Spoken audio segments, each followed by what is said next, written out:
창세기 43장. 그 땅에 기근이 심해졌습니다. 이집트에서 가져온 곡식을 다 먹고 나자 아버지가 그들에게 말했습니다. 다시 가서 우리를 위해 양식을 좀 더 사오라. 유다가 아버지에게 말했습니다. 그 사람이 저희에게 단호하게 말하기를 만약 너희 동생이 너희와 함께 오지 않으면 너희가 다시는 내 얼굴을 보지 못할 것이다 라고 했습니다.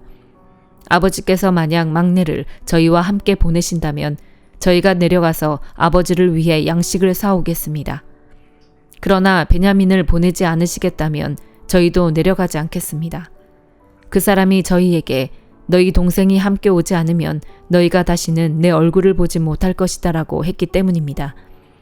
이스라엘이 물었습니다. 왜 그 사람에게 동생이 있다는 말을 해서 나를 곤란하게 만드느냐? 그들이 대답했습니다. 그 사람이 우리와 우리 가족 사항을 자세히 물어봤습니다. 그가 너희 아버지가 아직 살아계시냐? 너희에게 다른 형제가 있느냐? 라고 해서 우리는 그저 묻는 대로 대답했을 뿐입니다. 그가 너희 동생을 데리고 내려오라고 할 줄 우리가 어떻게 알았겠습니까? 유다가 아버지 이스라엘에게 말했습니다. 이 아이를 우리와 함께 보내십시오. 그러면 우리가 당장 가겠습니다. 그래야 우리도 아버지도 우리 자식들도 죽지 않고 살 것입니다. 제가 베냐민을 책임지겠습니다. 제게 책임을 물으십시오. 만약 제가 그를 아버지께 데려와 아버지 앞에 세우지 못한다면 제가 평생토록 아버지 앞에서 그 죄를 다 받겠습니다. 저희가 늑장을 부리지 않았다면 벌써 2번은 갔다 왔을 것입니다. 그들의 아버지 이스라엘이 그들에게 말했습니다. 꼭 그래야만 한다면 이렇게 하자. 너희 자루에 이 땅의 가장 좋은 물건들, 곧 향유 조금과 꿀 조금과 향신료와 모략과 피스타치오와 아몬드를 넣어서 그 사람에게 선물로 갖고 가라. 돈도 2배로 갖고 가서 지난번에 너희 자루 아귀에 담겨 돌아온 돈을 돌려주라. 그것은 아마 실수였을 것이다. 네 동생도 데리고 떠나 다시 그 사람에게 가라. 전능하신 하나님께서 너희로 그 사람 앞에서 긍휼을 입게 하셔서 너희의 다른 형제와 베냐민을 너희와 함께 돌아오게 하기를 바란다. 그러나 내가 내 자식들을 잃어야 된다면 잃을 수밖에 없다. 형제들이 선물과 2배의 돈을 챙겨 들고 베냐민도 데리고 이집트로 내려가 요셉 앞에 섰습니다. 요셉은 베냐민이 형제들과 함께 있는 것을 보고 자기 집의 관리인에게 말했습니다. 이 사람들을 내 집 안으로 들이고 짐승을 잡아 식사할 준비를 하여라. 그들이 정오에 나와 함께 식사할 것이다. 관리인이 요셉의 말대로 해 형제들을 요셉의 집으로 들어오게 했습니다. 형제들은 그의 집 안으로 들어가게 되니 두려워서 속으로 생각했습니다. 전에 우리 자루에 담겨서 도로 돌아온 그 돈 때문에 우리가 여기에 끌려왔나 보다. 그가 우리에게 달려들어 붙잡아 우리를 종으로 삼고 우리 나귀도 빼앗으려고 하나 보다. 그 집 문 앞에서 그들이 요셉 집의 관리인에게 다가가서 말했습니다. 그들이 말했습니다. 내 주여, 실은 저희가 지난번에 여기로 양식을 사러 왔었습니다. 그런데 저희가 여관에 도착해서 저희 자루를 열어보니 각 사람의 자루 입구마다 돈이 고스란히 들어있었습니다.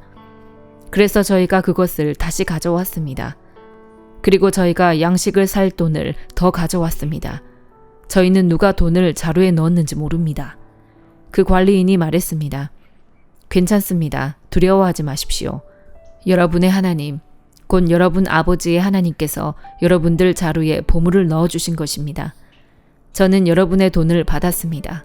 그러고 나서 그는 시므온을 그들에게 데려왔습니다.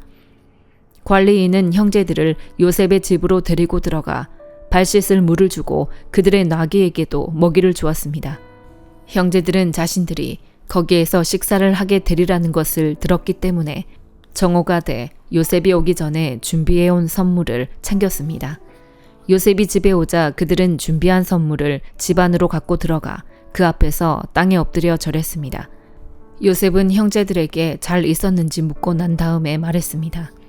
너희가 말했던 너희의 늙은 아버지는 어떠하시냐? 그분이 아직 살아계시냐? 그들이 말했습니다. 주의 종인 저희 아버지는 아직 살아계시고 잘 지내고 계십니다. 그들이 다시 머리를 숙여 절했습니다. 요셉이 눈을 들어 자기 어머니의 아들인 자기 동생 베냐민을 보고 이 아이가 너희가 내게 말했던 그 막내냐 하고 물어보고 다시 말했습니다. 아이야, 하나님께서 너에게 은혜 베푸시기를 바란다. 요셉은 서둘러서 밖으로 나갔습니다. 그가 자기 동생을 보자 애틋한 마음이 불타올랐기 때문이었습니다. 그는 울 곳을 찾아 자기 방으로 들어가 울었습니다. 그러고 나서 요셉은 얼굴을 씻고 다시 나왔습니다. 그가 마음을 진정시키면서 말했습니다. 음식을 내오너라. 사람들이 음식을 요셉에게 따로 차려주고 그 형제들에게 따로 차려주고 요셉과 함께 식사를 하는 이집트 사람들에게 또 따로 차려주었습니다. 이는 이집트 사람들은 히브리 사람들과 함께 식사하는 것을 혐오스러운 일로 여겨 그들과 함께 식사를 할 수 없었기 때문이었습니다. 형제들의 자리가 첫째부터 막내까지 나이 순서대로 요셉의 앞에 배정됐습니다. 이 때문에 형제들이 놀라 서로 얼굴을 바라보았습니다. 요셉이 자기 상에서 음식을 나눠주었는데 베냐민에게는 다른 사람들보다 5배나 많은 양의 음식을 주었습니다. 그들이 마시며 요셉과 함께 즐거워했습니다. 마가복음 13장. 예수께서 성전을 떠나실 때 제자들 가운데 한 사람이 말했습니다. 선생님, 저것 좀 보십시오. 저 큰 돌들 하며 웅장한 건물 좀 보십시오. 예수께서 그에게 말씀하셨습니다. 이 훌륭한 건물들을 보느냐? 여기 있는 돌 하나도 그냥 쌓여 있지 않고 하나같이 모두 무너질 것이다. 예수께서 성전 맞은편 올리브산에서 앉아 계실 때에 베드로와 야고보와 요한과 안드레가 따로 나와 예수께 물었습니다. 말씀해 주십시오. 그런 일이 언제 일어납니까? 그런 일이 다 이루어질 무렵에는 어떤 징조가 있겠습니까? 예수께서 대답하셨습니다. 어느 누구에게도 현혹되지 않도록 조심하라. 많은 사람들이 내 이름으로 와서 내가 바로 그다라고 하며 많은 사람들을 속일 것이다. 전쟁이 일어난 소식과 소문이 들려도 놀라지 말라. 그런 일은 반드시 일어나야 하지만 아직 마지막은 아니다. 민족과 민족이 서로 대항해 일어나고 나라와 나라가 서로 대항해 일어날 것이다. 곳곳에서 지진이 일어나고 기근이 들 것이다. 그러나 이런 일은 해산하는 고통의 시작일 뿐이다. 너희는 정신을 바짝 차려야 한다. 너희는 법정에 넘겨지고 회당에서 매질당할 것이다. 그리고 나로 인해 왕과 총독들 앞에 서서 그들에게 증언하게 될 것이다. 먼저 복음이 세상 모든 민족에게 전해져야 한다. 너희가 붙잡혀 가서 재판을 받게 될 때에 무슨 말을 할지 미리 걱정하지 말라. 때에 맞게 너희에게 주시는 말만 하면 된다. 말하는 분은 너희가 아니라 성령이시다. 형제가 형제를, 아버지가 자식을 배신해 죽게 내어줄 것이다. 자식들이 부모를 배역해 죽게 만들 것이다. 모든 사람들이 나로 인해 너희를 미워할 것이다. 그러나 끝까지 견디는 사람은 구원받을 것이다. 멸망하게 하는 가증한 것이 있어서는 안 될 곳에 서 있는 것을 보면 잃는 사람은 깨달아라. 유대에 있는 사람들은 산으로 도망가라. 자기 집 지붕 위에 있는 사람은 거기서 내려오지 말고 물건을 가지러 집 안으로 들어가지 마라. 들에 있는 사람은 겉옷을 가지러 돌아가지 마라. 임신한 여인들이나 젖먹이는 어머니들에게는 그날들이 얼마나 끔찍할지 모른다. 이런 일이 겨울에 닥치지 않도록 기도하라. 그때가 환난의 날들이 될 것이기 때문이다.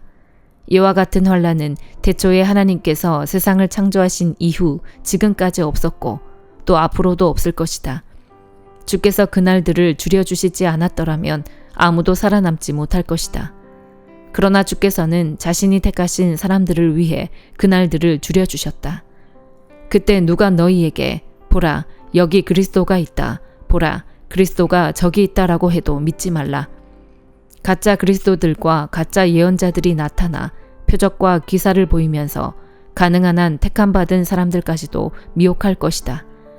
그러므로 정신을 바짝 차리라. 그때가 오기 전에 이 모든 것을 너희에게 미리 일러두는 것이다. 그러나 환란이 지나가면 해가 어두워지고 달이 빛을 내지 않을 것이며 별들이 하늘에서 떨어지고 하늘의 세력들이 무너질 것이다. 그때 사람들은 인자가 큰 권능과 영광 가운데 구름을 타고 오는 것을 볼 것이다. 그때의 인자가 천사들을 보내 택함받은 사람들을 땅끝에서 하늘 끝까지 사방에서 모을 것이다. 무화과 나무를 보고 배우라. 그 가지가 연해지고 새잎이 돋으면 여름이 가까이 왔음을 안다. 이와 같이 이런 일들이 일어나는 것을 보면 그때가 바로 문 앞에 가까이 온 줄을 알라. 내가 너희에게 진실로 말한다. 이 세대가 지나가기 전에 이 모든 일이 일어날 것이다. 하늘과 땅은 없어질지라도 내가 한 말들은 결코 없어지지 않을 것이다. 그 날짜와 그 시각은 아무도 모른다. 하늘의 천사들도 모르고 아들도 모른다. 오직 아버지만 아신다. 정신을 바짝 차리라. 항상 깨어 있으라. 그때가 언제 올지 알지 못하기 때문이다. 그것은 여행을 떠나는 사람에 비유할 수 있다. 사람이 집을 떠나면서 자기 종들에게 권한을 주고 각 사람에게 할 일을 맡기고 자기 문지기에게 집을 잘 지키라고 명령하는 것과 같다. 그러므로 너희는 항상 깨어 있으라. 집주인이 언제 돌아올지, 곧 저녁이 될지 한밤이 될지 새벽이 될지 아침이 될지 모르기 때문이다. 그가 갑자기 돌아와 너희가 자고 있는 모습을 보게 되는 일이 없도록 하라. 내가 너희에게 하는 이 말은 모든 사람에게 하는 말이니 깨어 있으라. 욥기 9장. 그러자 욥이 대답했습니다. 그 말이 맞는 줄은 나도 물론 아네. 그러나 인생이 어떻게 하나님 앞에 의로울 수 있겠는가? 제 아무리 그분과 따져보려 해도 천에 하나도 대답할 수 없을 것이네. 그 지혜가 심오하고 그 힘이 막강하니 그분을 거역하고도 잘된 사람이 누구겠는가? 그분이 진노의 산들을 옮기고 뒤집으시더라도 그들은 알지 못한다네. 그분은 땅을 그 자리에서 흔드시고 그 기둥을 떨게 하시며 그분이 해에게 명령하시면 해가 뜨지 않으며 별빛까지도 봉인해 버리신다네. 그분은 혼자 하늘을 펴시고 바다 물결을 밟으신다네. 그분은 북두 7성과 삼성과 묘성과 비밀의 남쪽 방을 만드신 분, 알 수 없는 큰 일들을 하시는 분, 셀 수 없이 많은 기적을 보이시는 분 아닌가. 그분이 내 곁을 지나가셔도 내가 보지 못하고 그분이 내 앞을 지나가셔도 내가 깨닫지 못한다네. 이보게, 그분이 빼앗아 가시면 누가 맡겠는가? 그분께 무엇을 하십니까? 라고 누가 물을 수 있겠는가? 하나님께서 진노를 억누르지 않으시면 라합을 돕는 무리들도 그분 아래 굴복하거늘 하물며 내가 어떻게 그분께 대답할 수 있겠는가? 내가 도대체 무슨 말을 골라 그분과 논쟁하겠는가? 내가 의인이었어도 그분께 감히 대답하지 못하고 다만 내 재판자에게 간구할 뿐 아니겠나? 내가 그분을 불러 그분이 내게 응답하셨다 해도 나는 그분이 내 음성을 듣고 계시리라고 믿지 못하겠네. 그분이 폭풍으로 나를 상하게 하시고 아무 이유 없이 내게 많은 상처를 내시니 말이네. 숨 돌릴 틈도 없이 쓰라린 고통으로 나를 채우신다네. 힘으로 하자니 그분은 힘이 세시고 재판으로 하자니 누가 그를 불러내 주겠는가. 내가 아무리 나를 정당화해도 내 입이 나를 정죄할 것이요 내가 아무리 스스로 온전하다 해도 내 입이 내 죄를 증명할 것이네. 내가 온전하다 해도 내가 나 자신을 알 수가 없으니 내가 살아있다는 게 정말 싫을 뿐일세. 모든 게 다 똑같은 게야. 그러게 내가 말하지 않던가. 그분은 온전한 사람이나 악한 사람이나 마찬가지로 멸망시키신다고 말일세. 재앙이 갑자기 닥쳐 죽게 돼도 그분은 죄 없는 사람이 시험 당하는 것을 비웃으실 것이네. 이 땅이 악한 사람의 손에 떨어져도 그분은 그 땅의 재판관들의 얼굴을 가리실 것이네. 그분이 아니면 대체 누구겠는가? 내 인생이 달리는 사람보다 빨라서 좋은 것을 보지도 못하고 날아가 버리는구나. 내 인생이 갈대배와 같이 빨리 지나가며 먹이를 보고 날아내리는 독수리와 같이 쏜살같이 지나가는구나. 내가 내 원통함을 잊어버리고 내 무거운 짐을 떨어내고 웃음을 보이리라 해도 아직도 내 모든 고난이 두렵습니다. 주께서 내가 죄 없다고 하지 않으실 줄 내가 알기 때문입니다. 내가 정녕 악한 사람이라면 왜 이처럼 헛되이 고생을 해야 합니까?